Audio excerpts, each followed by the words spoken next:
Hello मेरे प्यारे बच्चों, मैं हूं कुलदीप शर्मा आपके साथ केएस इंस्टीट्यूट के लाइव वेब पर। तो आज हम स्टार्ट करेंगे अपना ऑर्गेनिक केमिस्ट्री का last lecture, that is biomolecules. और इस चैप्टर के बाद मैं सारे के सारे क्वेश्चंस आपको डालूंगा पीवाईक्यू के, और रैंक बूस्टर सीरीज में डालता रहूंगा चैप्टर वाइज इंपॉर्टेंट टॉपिक्स। तो सारे बच्चे ऑर्गेनिक केमिस्ट्री के साथ कंटिन्यूसली बने रहें, और जितने भी आपके पार्ट फर्स्ट के चैप्टर्स हैं उन्हें कराऊंगा मैं इसके बाद। तो बायोमोलिक्यूल्स खत्म करेंगे बहुत अच्छे से, और ये लास्ट चैप्टर है। अब थोड़ा सा रिलैक्स फील हो रहा है मुझे, क्योंकि मैंने जो कहा था कि नवंबर में आपका सिलेबस पूरा करा दूंगा, वो सिलेबस अब आपका पूरा हो जाएगा। और सबसे बड़ी बात, मैंने जितने भी अभी तक लेक्चर्स डाले हुए हैं हेलोएल्केन्स हेलोएरिन्स के ज़्यादा से ज़्यादा 20 लेक्चर्स होंगे मैक्सिमम। एल्कोहल्स के 15 लेक्चर्स है हमारे एल्डिहाइड्स के, तो टोटल 50 लेक्चर्स हुए अभी तक। एमाइंस के 5 है, 55, और 10 लेक्चर्स मान के चलो बायोमोलिक्यूल्स के। तो केवल 60 to 70 क्लास में आपकी पूरी की पूरी ऑर्गेनिक केमिस्ट्री करा दी मैंने। अगर आप चाहो तो एक दिन में 2 लेक्चर करके भी अपना पूरा सिलेबस कंप्लीट कर सकते हो 1 महीने के अंदर अंदर, आज से भी। तो अगर किसी ने ऑर्गेनिक केमिस्ट्री अभी तक भी नहीं पढ़ी ना, अगर वो मेरे लेक्चर बहुत अच्छे से दिन में 2 लेक्चर भी कर लेगा, दिन में 2 लेक्चर, ओनली 2, एक सुबह एक शाम, तो भी वो ऑर्गेनिक केमिस्ट्री का कंप्लीट सिलेबस कर सकता है। और 32 मार्क्स आपके 100% डन हो जाएंगे। इसमें से 1 मार्क्स भी नहीं कटेगा आपका, 1 मार्क, सिंगल मार्क भी नहीं कटेगा। तो आपको क्या करना है, बस रेगुलर लेक्चर देखो आप कंसिस्टेंसी के साथ, टाइम बाउंड करो, उस टाइम पर आपको लेक्चर देखना ही है। और नोट्स बनाओ खुद से, जो नोट्स आप खुद बनाओगे वही आपको तैयार करेंगे एग्जाम के लिए। ऐसे तो बने बने नोट्स मैं आपको दे सकता हूँ, मैंने आपको बताया भी था। कोचिंग के नंबर पर आप व्हाट्सअप कर देना, आपको पूरे नोट्स मिल जाएंगे, सारे चैप्टर्स के, सब चैप्टर्स के नोट मिल जाएंगे, हैंड रिटन नोट्स मिल जाएंगे मेरे स्टूडेंट्स के, और मेरे लिखे हुए जैसे आप चाहोगे वैसे मिल जाएंगे। दूसरे, अगर आपको आईआईटी और नीट का कंटेंट चाहिए वो भी आपको मिल जाएगा, पूरा का पूरा full content A to Z। उसके लिए मैंने आपको मिनिमम चार्ज बताया था, ओनली 100 रुपीज़। आप वो भी कर सकते हो। अगर आपकी तैयारी ऑलरेडी हो चुकी है तो आप नीट और जेई का कंटेंट मुझसे ले सकते हो। कोचिंग के नंबर पर आप व्हाट्सअप कर देना, मैंने हर वीडियो में नंबर बताया हुआ है, या जो हमारा जो मैंने पोस्ट डाली हुई है उस पर जो कोचिंग का नंबर आप उस पर डाल के ले सकते हो। तो चलिए स्टार्ट करते हैं हम अपना chapter carbohydrate.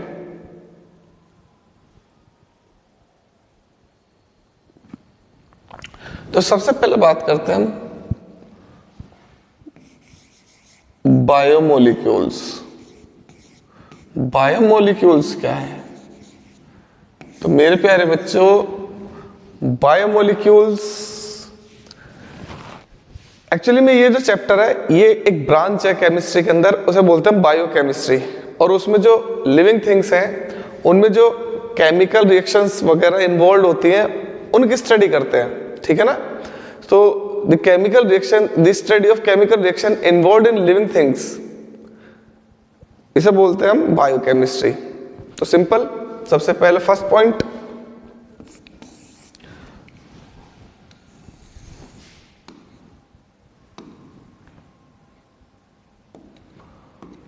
Biochemistry.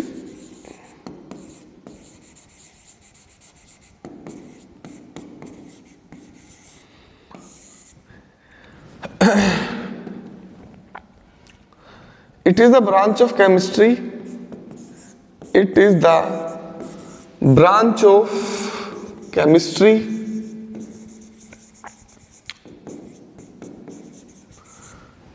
which deals with the chemical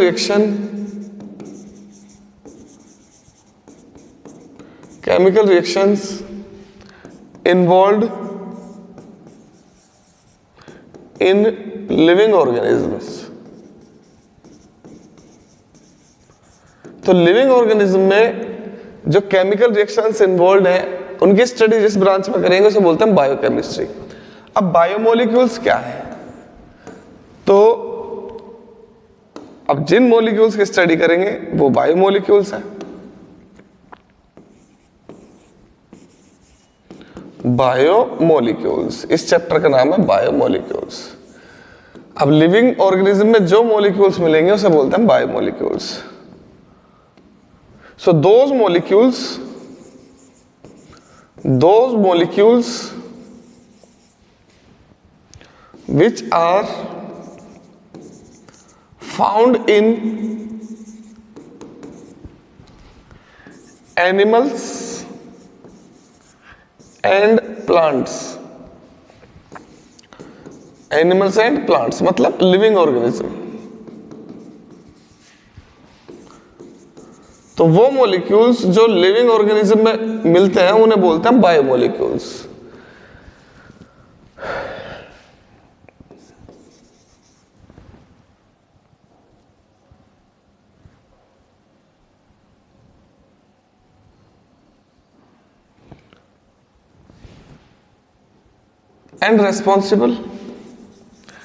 and responsible for growth, maintenance,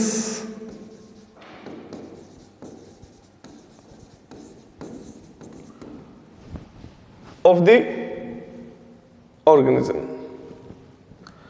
तो वो मॉलिक्यूल जो एनिमल्स और प्लांट्स में मिलते हो और जो रेस्पॉन्सिबल हो ग्रोथ के लिए और मेंटेनेंस के लिए उन्हें बोलते हैं बायोमोलिक्यूल्स। अब बायोमोलिक्यूल्स कौन कौन से मॉलिक्यूल्स हैं? क्या सब बायोमोलिक्यूल्स है? नहीं। अब देखो कुछ कंपाउंड्स हैं जो मैं लिख रहा हूं ये बायोमोलिक्यूल्स हैं। तो बायोमोलिक्यूल्स के एग्जांपल है कार्बोहाइड्रेट्स। कार्बोहाइड्रेट्स ये बहुत ही इंपॉर्टेंट बायोमोलिक्यूल है, ठीक है। प्रोटीन ये बायोमोलिक्यूल है। फैट्स, फैट के बाद एमाइनो एसिड्स, एमाइनो एसिड हो गए। Vitamins, nucleic acids,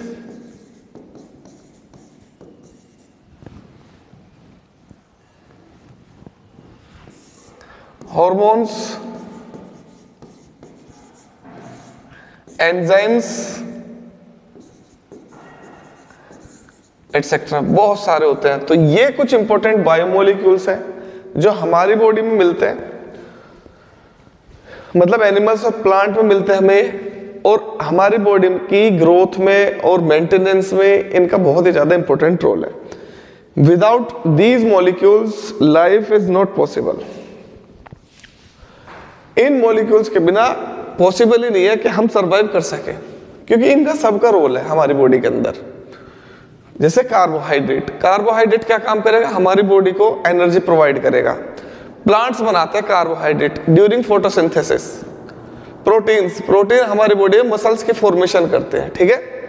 fats, fats का तो बहुत ही ज्यादा इंपॉर्टेंट रोल है हमारी बॉडी में। स्किन में, टिश्यूज में फैट्स डिपॉजिट होता है और वो बहुत ज्यादा फंक्शनिंग करता है। वेरियस टाइप्स के फंक्शनिंग होती है उसकी, जैसे कि टेम्परेचर को मेंटेन करना और बहुत सारे काम। एमाइनो एसिड्स बिल्डिंग ब्लॉक है ये प्रोटीन्स का। एमाइनो एसिड ही कंबाइन होकर प्रोटीन की फॉर्मेशन करते हैं। वाइटामिन्स ये डिफरेंट टाइप्स के डिजीज से हमारी प्रोटेक्शन करते हैं vitamins. Nucleic acids, nucleic acids आपको पता ही है हमारी बॉडी में दो टाइप के न्यूक्लिक एसिड्स मिलते हैं, डीएनए और आरएनए। तो डीएनए और आरएनए दोनों ही केमिकल न्यूक्लिक एसिड्स हैं। इसका बताऊंगा मैं, केमिकल कंपोजिशन की बात करेंगे हम इनके। अब बायोलॉजी की तरह नहीं पढ़ेंगे हम इनको कि बायोलॉजिकल ये क्या है, ये क्या। अब केमिकली इनके फॉर्मूले क्या है, केमिकल रिएक्शन क्या है, कैसे बनते हैं हमारी बॉडी में। हॉर्मोन्स एंडोक्राइन ग्लैंड से बनते हैं, ये हमारे ब्लड स्ट्रीम में डायरेक्टली जाते हैं, ये हॉर्मोन्स हैं। एंजाइम्स एक्सोक्राइन ग्लैंड से प्रोड्यूस होते हैं, ये एंजाइम्स वगैरह। तो ये है हमारे बायोमोलिक्यूल्स जो कि हमारी बॉडी में एनिमल्स और प्लांट्स में दोनों में मिलते हैं और ग्रोथ और मेंटेनेंस के लिए रेस्पॉन्सिबल है। मजा आएगा इस चैप्टर में, बहुत अच्छा चैप्टर है, नोट कर लो इसे।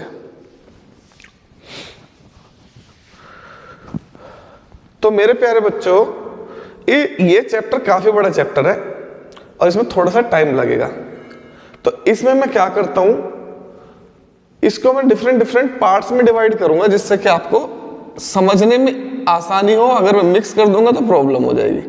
तो इसे करूंगा मैं पार्ट 1 और पार्ट 1 में एक ही कंपाउंड पढ़ेंगे सारे, और वो है कार्बोहाइड्रेट्स। Carbohydrates, carbohydrates. फिर पार्ट 2 पढ़ेंगे, फिर पार्ट 3, ऐसे करके पूरा चैप्टर फिनिश करेंगे। तो पार्ट 1 कार्बोहाइड्रेट्स। तो कार्बोहाइड्रेट्स के बारे में मैंने अभी भी बताया था। अब इसकी डेफिनेशन वगैरह कैसे है, तो इसकी 2 डेफिनेशन बताऊंगा, एक तो बिल्कुल लेटेस्ट डेफिनेशन और एक स्टार्टिंग वाली डेफिनेशन। तो कार्बोहाइड्रेट क्या है?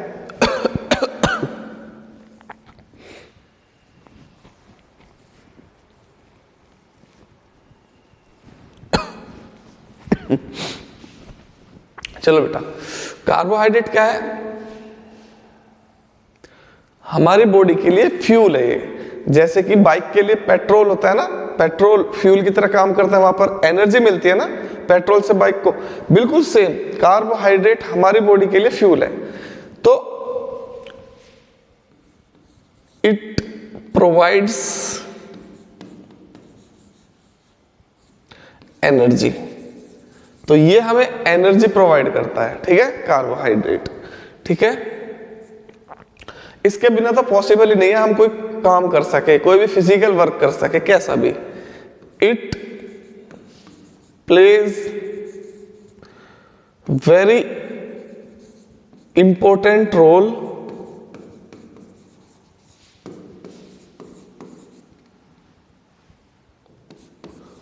To do physical work.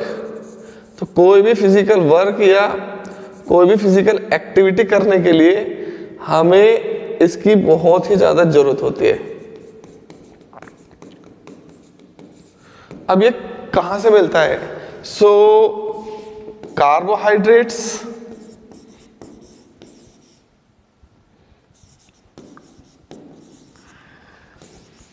Are produced bye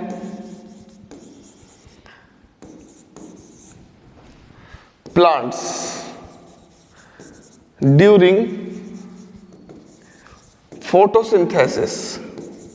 तो कार्बोहाइड्रेट प्लांट से बनते हैं फोटोसिंथेसिस के प्रोसेस से। तो होता क्या है, एटमॉस्फेरिक कार्बन डाइऑक्साइड और वाटर मॉलिक्यूल्स जो सॉइल में है वो सनलाइट के प्रेजेंस में और क्लोरोफिल के प्रेजेंस में क्या बनाते हैं? ये बनाएंगे C6H12O6। ये हो गया हमारा कार्बोहाइड्रेट। अब ये जो रिएक्शन है, इस रिएक्शन को बोलते हैं फोटोसिंथेसिस, कार्बोहाइड्रेट। अब ये कार्बोहाइड्रेट हम कंज्यूम करते हैं कंटिन्यूसली, तो हमारी बॉडी डायरेक्टली एनर्जी लेती है फ्रॉम ग्लूकोज। कार्बोहाइड्रेट बहुत सारे टाइप के होते हैं, लेकिन उनमें से ये एक है, और जो हमारी बॉडी के लिए मेन सोर्स है, मेन कंपाउंड है ग्लूकोज। अब कार्बोहाइड्रेट के बारे में बात करता हूं, केमिकली कार्बोहाइड्रेट क्या है। तो definition,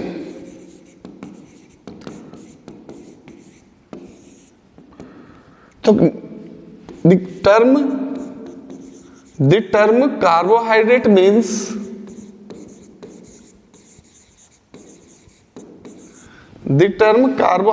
means hydrate of carbon, hydrate of carbon। तो इसका नाम कार्बोहाइड्रेट इसलिए पड़ा क्योंकि इसका जो केमिकल फॉर्मूला है वो कुछ कुछ ऐसे लगता है जैसे वो कार्बन के हाइड्रेट हो। जैसे कि मैं इसके केमिकल फॉर्मूले को रिप्रेजेंट करूं तो CxH2OY। अब देखो यहां पर H2 होता है hydrate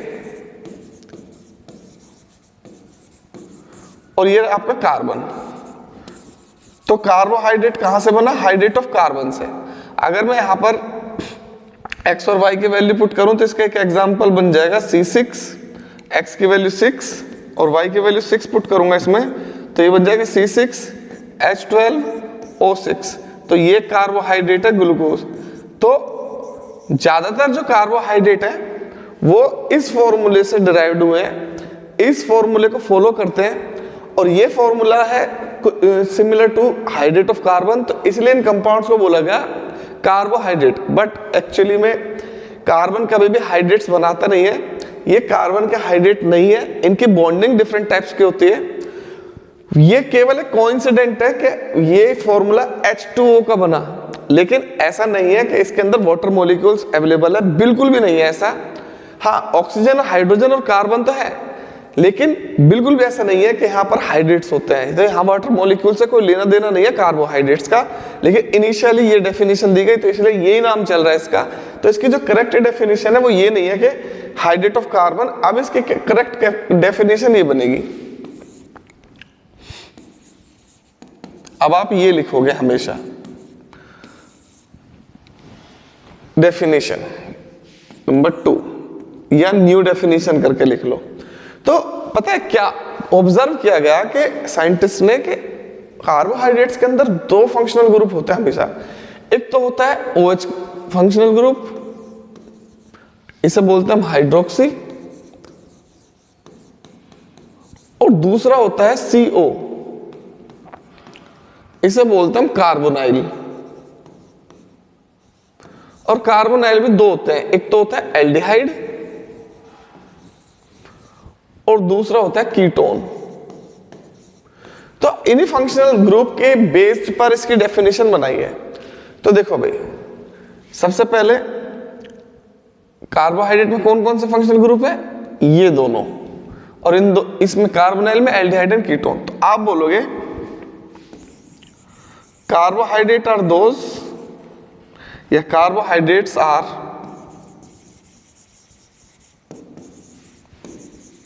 polyhydroxy aldehyde, polyhydroxy aldehyde,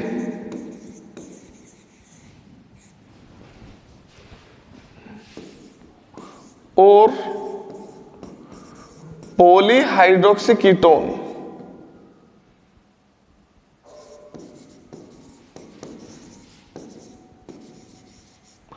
और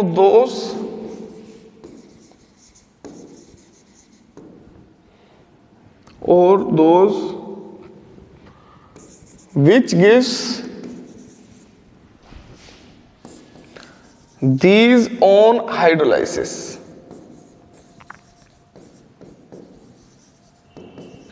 तो मेरे प्यारे बच्चों, पोली का मतलब होता है बहुत सारे, OH का मतलब हाइड्रोक्सी।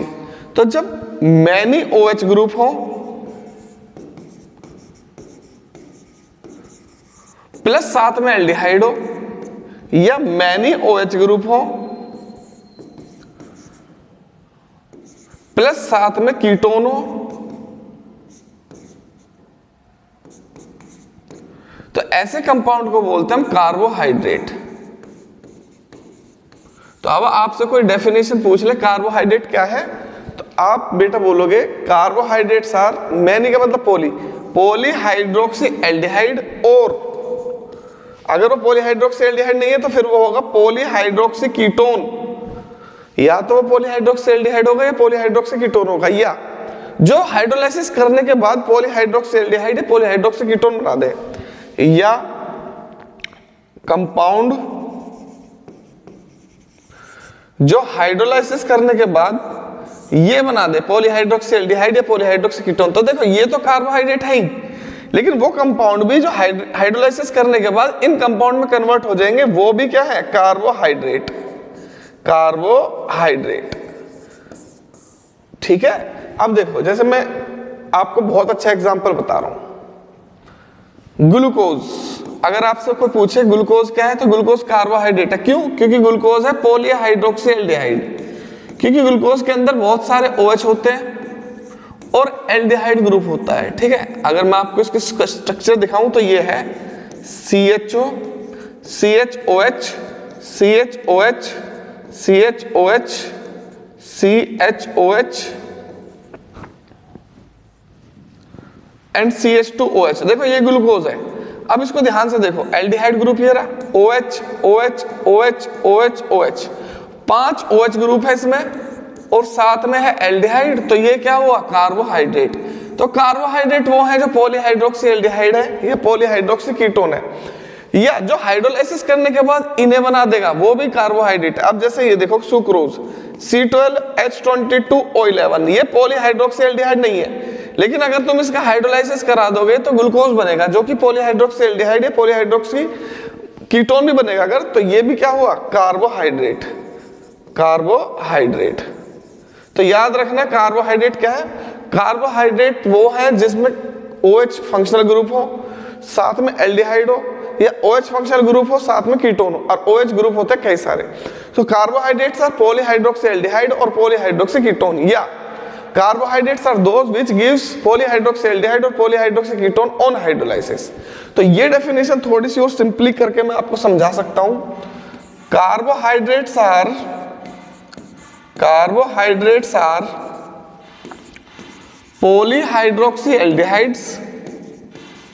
polyhydroxy aldehydes और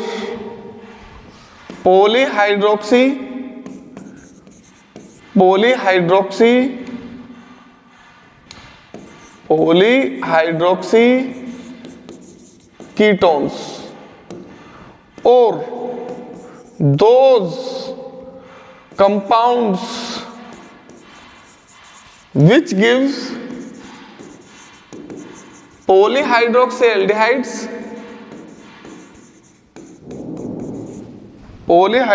aldehydes or polyhydroxy ketones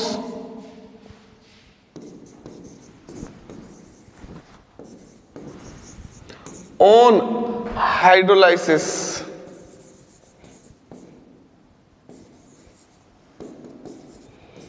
are called carbohydrates। तो कार्बोहाइड्रेट्स की पहचान ये है, कार्बोहाइड्रेट के अंदर बहुत सारे OH ग्रुप होते हैं और साथ में होता है या तो एल्डिहाइड या फिर कीटोन। तो देखो भाई ये डेफिनेशन बन गई कार्बोहाइड्रेट की, ये लिख सकते हो कार्बोहाइड्रेट्स आर पॉलीहाइड्रोक्सी एल्डिहाइड और पॉलीहाइड्रोक्सी कीटोन। एक तो ये हो गई इसके हाफ डेफिनेशन, और those compound which gives polyhydroxy aldehyde और पॉलीहाइड्रोक्सी कीटोन और hydrolysis are called carbohydrates.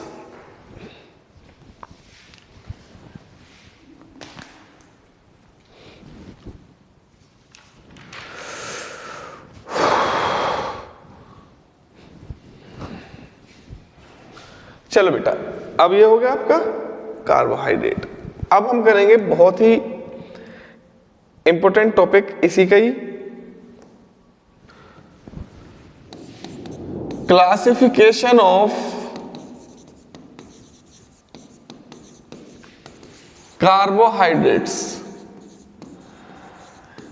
Classification of carbohydrates, तो कार्बोहाइड्रेट्स का क्लासिफिकेशन, तो बहुत सारे डिफरेंट टाइप्स का क्लासिफिकेशन कराऊंगा मैं कार्बोहाइड्रेट्स का, जैसे कि हाइड्रोलाइसिस के बेस पे, ठीक है, रिड्यूसिंग नॉन रिड्यूसिंग के बेस पर, टेस्ट के बेस पर, स्ट्रक्चर के बेस पर। तो सबसे पहले कराता हूं मैं नंबर 1,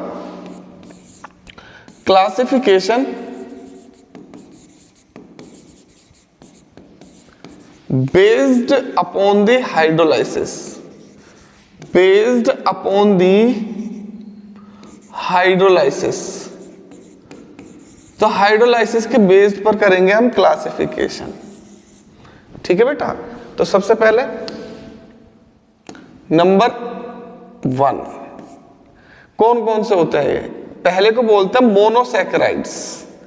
मोनोसैकेराइड्स, सैकेराइड्स का मतलब होता है कार्बोहाइड्रेट। नंबर 2 मतलब sugar, oligosaccharides, oligosaccharides. Number 3 oligosaccharides के अंदर होता है डाइसैकेराइड्स, ट्राइसैकेराइड्स, टेट्रासैकेराइड्स, डेका तक होते हैं ये, ठीक है। और तीसरे होते हैं पॉलीसैकेराइड्स, ये 3 टाइप के होते हैं हाइड्रोलाइसिस के बेस पर कार्बोहाइड्रेट का क्लासिफिकेशन। अब बताता हूं मैं 1 by 1। क्लासिफिकेशन नंबर 1,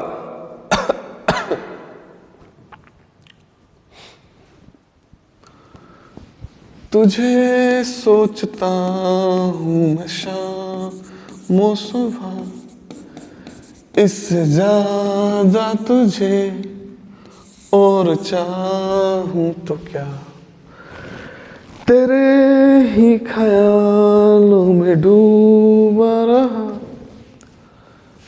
इससे ज्यादा तुझे और चाहूं तो क्या। तो मोनो का मतलब होता है सिंगल यूनिट। सिंगल यूनिट मतलब ये इटसेल्फ में एक यूनिट है, इसको आप ब्रेक नहीं कर सकते। तो वो कार्बोहाइड्रेट जो हाइड्रोलाइसिस कराने के बाद डिकम्पोज ना हो उन्हें बोलते हैं monosaccharides. So those carbohydrates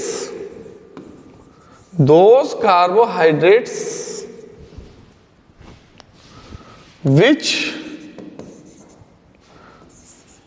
do not decompose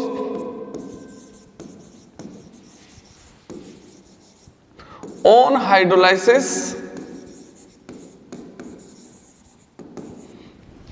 are called monosaccharides। अब मैं ना आपको एक बात बता रहा हूं, मैं वही कार्बोहाइड्रेट पढ़ाऊंगा आपको जो कि आपके सिलेबस में है। तो देखो मोनोसैकेराइड कौन से हैं, जो सिंपलर यूनिट हो, सिंपलर मॉलिक्यूल्स हो, जैसे कि ग्लूकोज। ग्लूकोज ऐसा कंपाउंड है, ऐसा कार्बोहाइड्रेट है, अगर आप इसको वाटर में मिक्स करोगे तो इसका कोई भी डिकम्पोजिशन नहीं होगा, नो रिएक्शन, कुछ नहीं बनेगा इससे। जैसे कि फ्रक्टोज, फ्रक्टोज को अगर आप वाटर में डालोगे तो इसका कोई डिकम्पोजिशन नहीं होगा, ऐसे के ऐसे रहेगा ये, नो रिएक्शन। जैसे कि गैलेक्टोज, गैलेक्टोज को अगर आप वाटर में डिसॉल्व करोगे तो आपको बनेगा नो रिएक्शन, कुछ नहीं बनेगा। अगर आप इन तीनों को वाटर में डिसॉल्व करोगे तो कुछ नहीं मिलेगा आपको, ऐसे कैसे रहेंगे। तो वाटर में ग्लूकोज ग्लूकोज ही रहेगा। तो ये जो तीनों हैं, भाई गिर गया यार पेन, क्या हो रहा है यार, ये खराब हो के मानेगा। चलो भाई, अब ये तीनों वाटर में डाल दिए मैंने, हाइड्रोलाइसिस कर दिया तीनों का, कुछ नहीं हुआ। ये तीनों हैं मोनोसैकेराइड्स। तो वो कार्बोहाइड्रेट जो हाइड्रोलाइसिस करने के बाद सिंपलर मॉलिक्यूल्स में डिकम्पोज ना हो, स्मॉल मॉलिक्यूल में डिकम्पोज ना हो, इटसेल्फ ए सिंपलर मॉलिक्यूल्स हो, उन्हें बोलते हैं हम मोनोसैकेराइड्स। ठीक है, तो मतलब है तो बहुत सारे मोनोसैकेराइड्स, ग्लिसरॉल्डिहाइड भी एक मोनोसैकेराइड्स है, लेकिन मैं आपको वो बता रहा हूं जो कि आपके सिलेबस में है। ये तीनों मोनोसैकेराइड्स आपके सिलेबस में है, ग्लूकोज, फ्रक्टोज, गैलेक्टोज। और मोनोसैकेराइड्स का जो सिंपलर मॉलिक्यूल्स हैं जो आपके सिलेबस में है, उनका फॉर्मूला होता है C6H12O6। तीनों का ही फॉर्मूला ये है, ग्लूकोज का भी, फ्रक्टोज का भी, गैलेक्टोज का भी, बस इनके स्ट्रक्चर में डिफरेंस है। अब ये तीनों आइसोमर्स हैं, इस स्ट्रक्चर में डिफरेंस है, क्या डिफरेंस है वो आगे बताऊंगा। ठीक है, चलो अब आ जाते हैं हम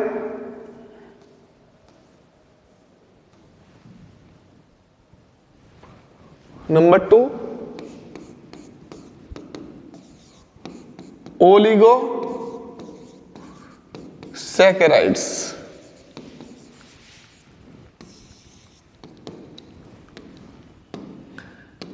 Those carbohydrates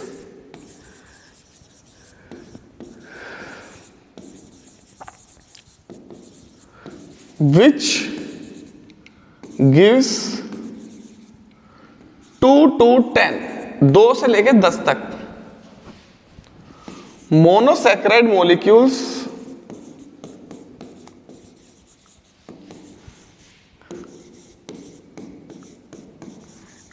on hydrolysis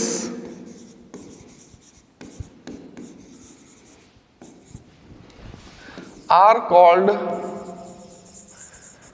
oligosaccharides।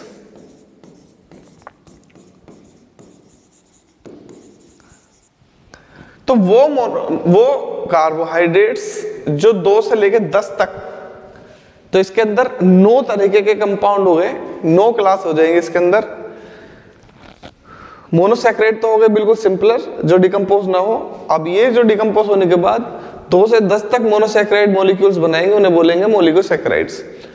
अब जैसे कि ओलिगोसैकेराइड्स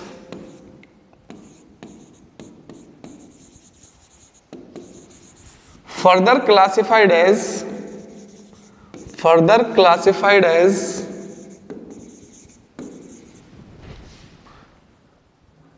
disaccharides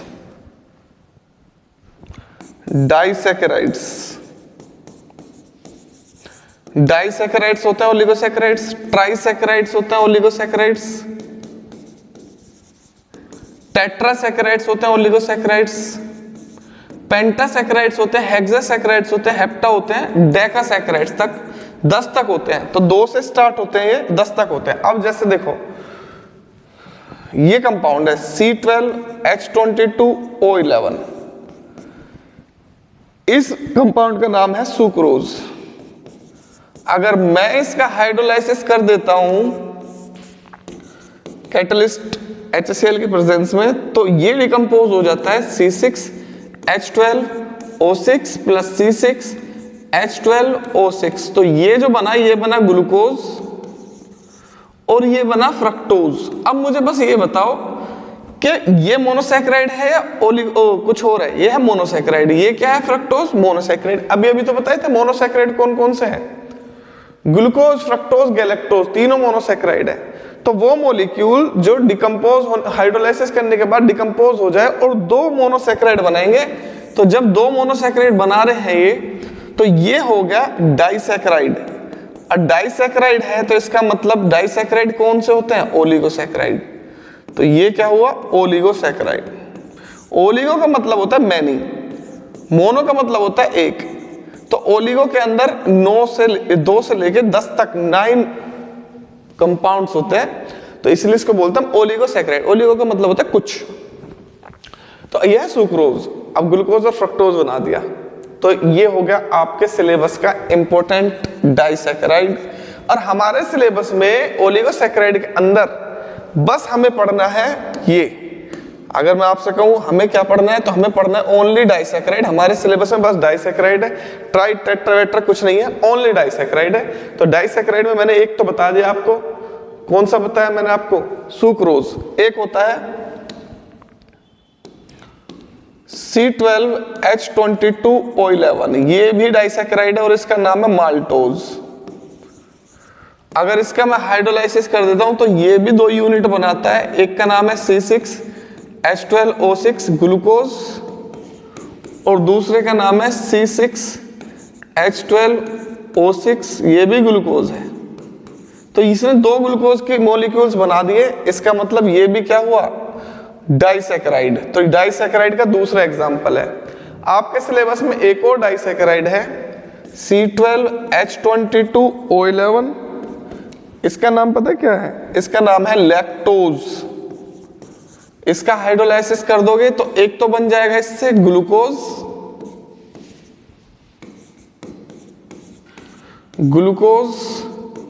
और दूसरा बन जाएगा आपका गैलेक्टोज। ये भी याद रखना है तुम्हें कि किससे क्या बनेगा। ये वैसे मैं आगे सब चीज बता दूंगा। गैलेक्टोज।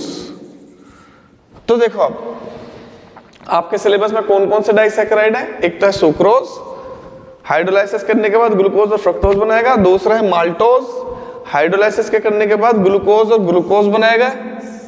और तीसरा है लैक्टोज, जो हाइड्रोलाइसिस करने के बाद ग्लूकोज और गैलेक्टोज बनाएगा। तीनों के फॉर्मूले सेम है इनके। तो ये तीनों ही है हमारे पास डाइसैकेराइड। तो अब आपसे मैं पूछूं कि डाइसैकेराइड में कौन कौन से पढ़ने हैं, तो यही 3 पढ़ने हैं। तीसरा आ जाओ, नंबर 3,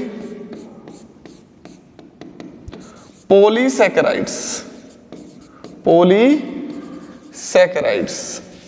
आज एक ही क्लासिफिकेशन बताऊंगा, अभी और भी क्लासिफिकेशन है इसके, मजा आएगा इस चैप्टर में।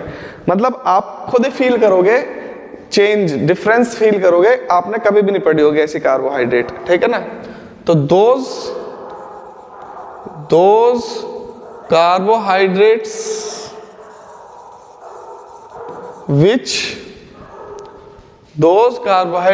which gives large number of monosaccharide molecules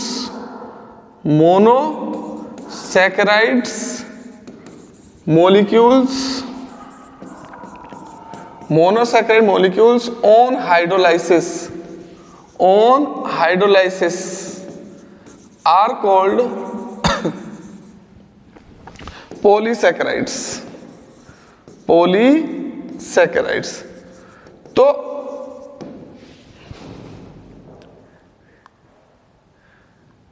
वो कार्बोहाइड्रेट जो कि हाइड्रोलाइसिस करने के बाद बहुत सारे मोनोसैकेराइड यूनिट बनाएंगे, वो है हमारे पॉलीसैकेराइड। जैसे कि इसका एग्जांपल होता है C6H10O5 इसका नाम है स्टार्च वो ये जो हम रोज खाते हैं, कार्बोहाइड्रेट जो हम रोज रोटी खाते हैं उसमें स्टार्च मेन कंपोनेंट होता है।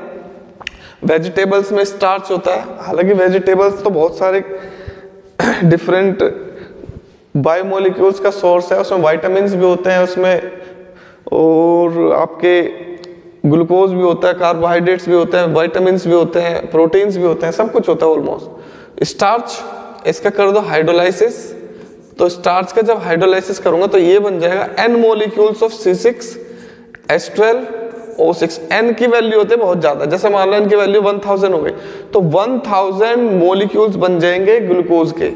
और ये कौन सा ग्लूकोज बनेगा? Alpha glucose. तो स्टार्च अल्फा ग्लूकोज से बनता है, इसलिए स्टार्च को हम जब हाइड्रोलाइसिस कर देंगे तो ये बन जाएगा हमारा अल्फा ग्लूकोज। तो C6H12O5 इसका भी फॉर्मूला सेम है, लेकिन ये है सेल्यूलोज। इसका हाइड्रोलाइसिस कर दोगे आप तो ये बन जाएगा n molecules of C6H12O6 beta glucose. बहुत सारे बीटा ग्लूकोज के मॉलिक्यूल्स बनेंगे, तो ये भी मोनोसैकेराइड, ये भी। अभी आगे बताऊंगा अल्फा ग्लूकोज बीटा ग्लूकोज में क्या डिफरेंस है। तो ये दोनों होते हैं एनोमर्स, अल्फा ग्लूकोज और बीटा ग्लूकोज, ये जो दोनों कंपाउंड है इन्हें हम बोलते हैं एनोमर्स। आगे बताऊंगा इनमें डिफरेंस क्या है। चलो इसके बाद आ जाते हैं हम ग्लाइकोजन C6H10O5 इसकी स्ट्रक्चर स्टार्च के सिमिलर ही होती है एक तरीके से। ये स्टार्च ही है, एनिमल स्टार्च बोल देते हैं हम इसे। ये हमारी बॉडी में स्टोर होता है जब हम फूड खाते हैं और वो हमारी बॉडी में ग्लूकोज ज्यादा हो तो वो in the form of glycogen body में स्टोर हो जाता है, तो इससे भी बनता है अल्फा ग्लूकोज। तो याद रखना ग्लाइकोजन अल्फा ग्लूकोज प्रोड्यूस करेगा, स्टार्च भी अल्फा ग्लूकोज और सेल्यूलोज बीटा ग्लूकोज। तो अब आपसे कोई पूछने लगे भाई बताओ हमारे पास कौन कौन से कार्बोहाइड्रेट है, तो याद रखना हमारे सिलेबस में 3 कार्बोहाइड्रेट हैं। कौन कौन से हैं? Number 1 monosaccharide. मोनोसैकेराइड के भी 3 हैं हमारे सिलेबस में। कौन कौन से? Glucose, fructose, galactose. ये आपको पढ़ने हैं, तीनों पढ़ाऊंगा मैं। ओलिगोसैकेराइड्स में हमारे जो सिलेबस में है वो है डाइसैकेराइड। ओलिगोसैकेराइड में जो हमें पढ़ना है वो पढ़ना है डाइसैकेराइड, ठीक है। और डाइसैकेराइड में ये आ जाएगा हमारा सुक्रोज, और दूसरा आ जाएगा हमारा माल्टोज, और तीसरा आ जाएगा हमारा लैक्टोज। तीसरा है हमारा पॉलीसैकेराइड्स।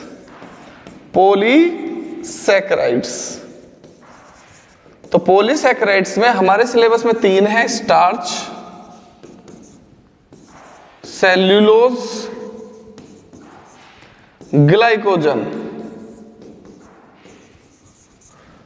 तो ये तो हाइड्रोलाइसिस कराने के बाद डिकम्पोज होते नहीं है बिल्कुल भी, ये हाइड्रोलाइसिस कराने के बाद 2 यूनिट बनाते हैं, 2 मॉलिक्यूल्स बनाते हैं मोनोसैकेराइड की, और ये हाइड्रोलाइसिस कराने के बाद बहुत सारे N मॉलिक्यूल्स बनाते हैं कार्बोहाइड्रेट की।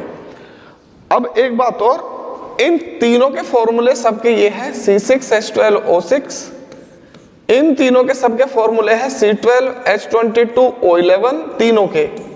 सुक्रोज का फॉर्मूला ये रहा, माल्टोज का ये रहा, लैक्टोज का ये रहा, ग्लूकोज का यही है, फ्रक्टोज का भी यही है, गैलेक्टोज का भी यही है। इन तीनों का फॉर्मूला है ये होल N। स्टार्च का भी यही है, सेलुलोज का भी यही है, ग्लाइकोजन का भी यही है। तो ये मैंने आपको करा दिया classification of carbohydrate on the basis of hydrolysis.